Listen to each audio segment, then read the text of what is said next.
So it's summer. This is the first like church service of the summer, or I think of it that way. Our choir is gone until the fall. We ease into kind of a settled back, more laid back tone as we go through the summer. And I'm also working with my lifeguards, and I'm eyeing the aquatic center, which opens a week from Saturday. And then summer gets completely different for me. But going through all of this training with the new guards and the recertification of the old guards, one of the questions that I ask them is I'm training them, especially for deep water, is I will give them a scenario, and there'll be a number of individuals in the pool, and I ask them to rank what is your level of concern for these individual swimmers. So we have to pay attention to everybody in the water, but there's some that get your attention more than others, such as if you have a young child who's a struggling swimmer in deep water and doesn't have a life jacket on, but is kind of puttering through the water. That's one person. And then there's another group in this photo that it's a child that has a life jacket on, is there with the parents, but the parents really aren't paying attention because the kid has a life jacket on. So they've got their backs turned to the child who's kind of floating off on his own. Then you have a little group of young people that are swimming over here.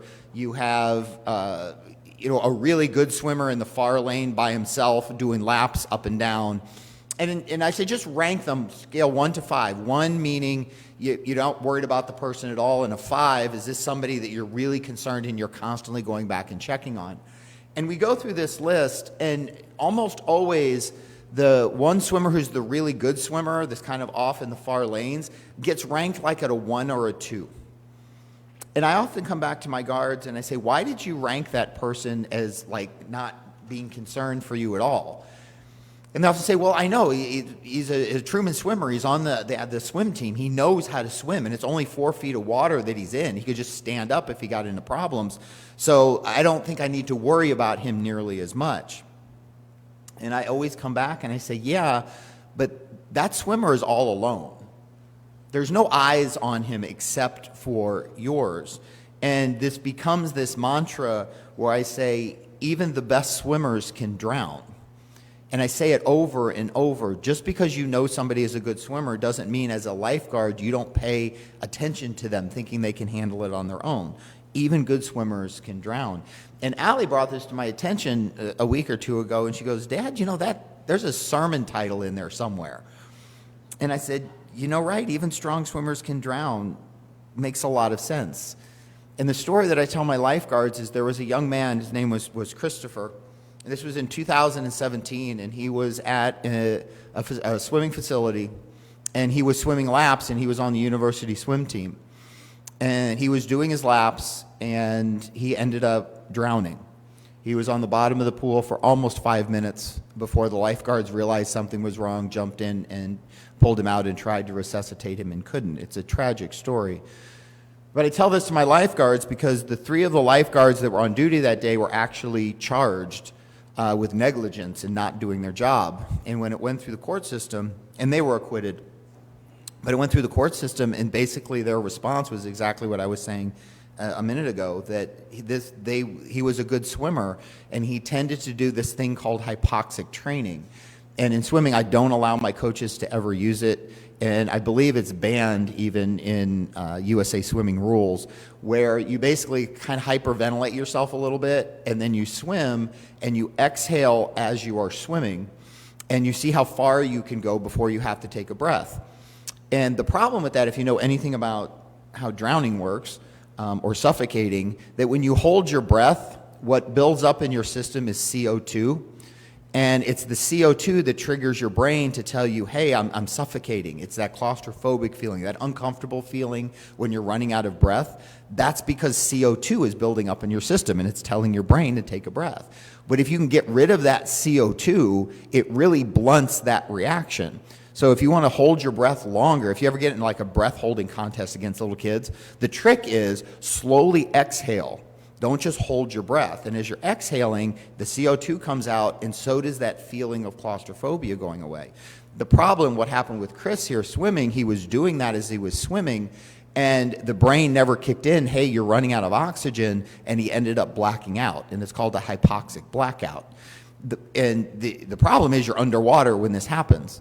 So the lifeguards were watching him and knew he would swim these long distances underwater as part of his training, and didn't realize that he was actually drowning when he was under the water. Even the best swimmers can drown, and they're probably at more risk because we know that they're good. So we don't end up paying attention to them like we should. And the other truth about this, drowning is not dramatic. It's very quiet. It's not someone on top of the water splashing and flailing around saying, "Help me, help me, help me." It's typically you slip under the water and then no one can hear when you're shouting for help. It's very, very quiet, especially with your best swimmers, because they think they've got it under control. They think they're fine. They might be blacking out and they're like, "Oh, no, I'm good. I've got this." And the next thing you know, they're underwater, and now when they yell for help, no one hears them. Because drowning isn't always loud, and it's certainly not dramatic with good swimmers. But I want to take this out of the water this morning. I want to think about it this way, that some of the people that are most at risk, just in life that we run into, these are the people that look like they have it all together. They're the ones that show up all of the time. They're the ones that will always say yes when you ask them if you need help. They'll say yes. They're the ones that people always rely on. They're steady. They're capable. They're the ones that lead others. They're the ones that others lean on. And because of that, we tend to stop checking on them. We just assume, hey, they don't need it. We assume that they've got it handled. We assume, hey, if anyone in the world is okay, it's this person. And honestly, you know what? On a day like Mother's Day, that probably, I think, describes a lot of mothers as well. Because mothers are often the strong swimmers in our lives. They carry more than anyone else. They hold families together. They remember those little details that nobody else tends to remember, like dates. They show up when they're exhausted. They give when they've got nothing left to give. And they somehow still convince everyone around them that, hey, I'm okay. And because they're so good at it, we sometimes stop noticing how much they have to carry.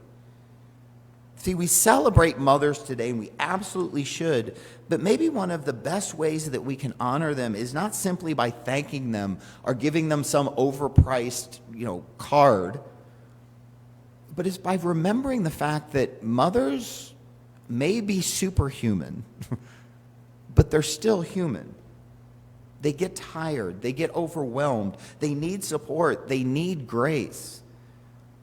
They need someone to notice when they're carrying a little too much.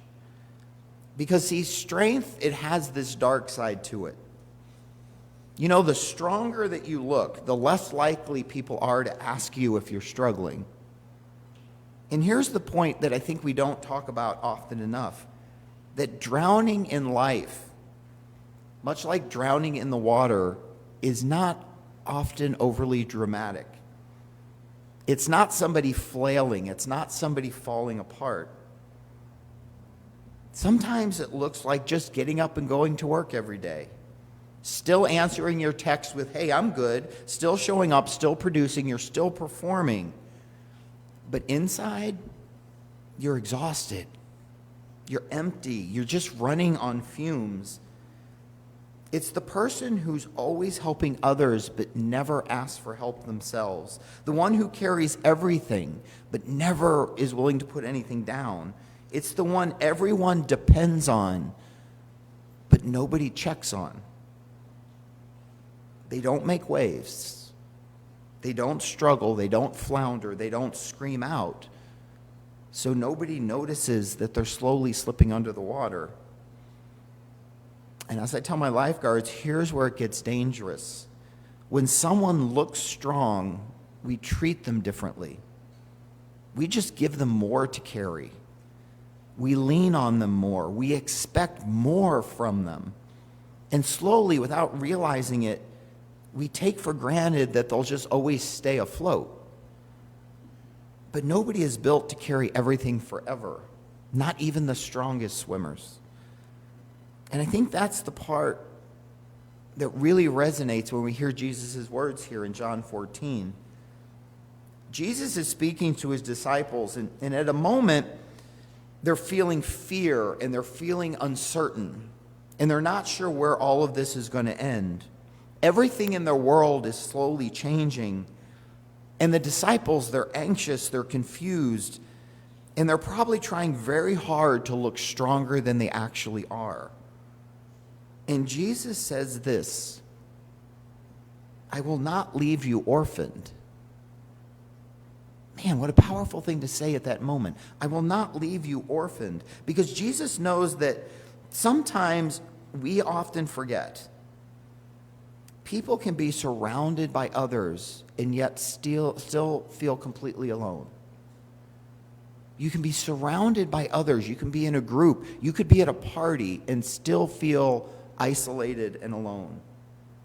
And so Jesus promises something deeper than just quick answers. He's not offering instant fixes. He never does. He just simply promises his presence. He says, I will not leave you. He's not saying, you're not going to struggle.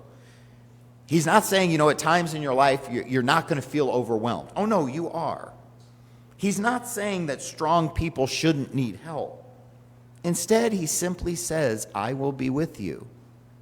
And I think that matters because one of the greatest lies we tell strong people is that they should be able to do everything alone. But that's not how we were created to live. Even in this passage, Jesus speaks about connection. He speaks about aiding, remaining, dwelling together. I am in my Father, he says. I am in my Father, and you in me, and I in you. See, faith was never meant to be a solo swim. We were created for relationships. We were created for community, for presence. And sometimes what saves a person is not that all of their problems are suddenly going to disappear. That's not going to happen. Sometimes what saves them is simply discovering they're not alone in the water. So what do we do with this? So what I tell my lifeguards, and this is what resonated with me this week, and why I think it applies to all of us. When you step out on that pool deck, I tell my lifeguards, and I'll tell all of us as a congregation, when we step out of church, it is your job to start paying attention. Stop assuming that strong means okay. We check in on the people who never ask for help. We notice the ones who are always carrying others. We ask the question and we mean it, are you okay?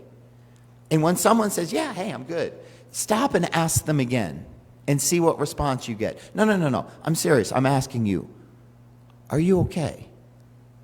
And then listen. Because there's another side of this too. And I know this because I know you all very well. Some of you are really strong swimmers. You're the ones who don't want to burden anybody. You're the ones who would rather carry it yourselves. You're the one who says, I've got it, even when you don't. And maybe the hardest thing to admit is this. You're tired. You're tired of holding it together. You're tired of being the dependable one. You're tired of feeling like if you let it go, even for a second, then somehow everything's going to fall apart. And so you just keep swimming, even when you're worn out, even when you're struggling to stay above the surface. But Jesus wants you to hear this today. He's not promising you that life will not be a struggle. He promised he would never abandon you.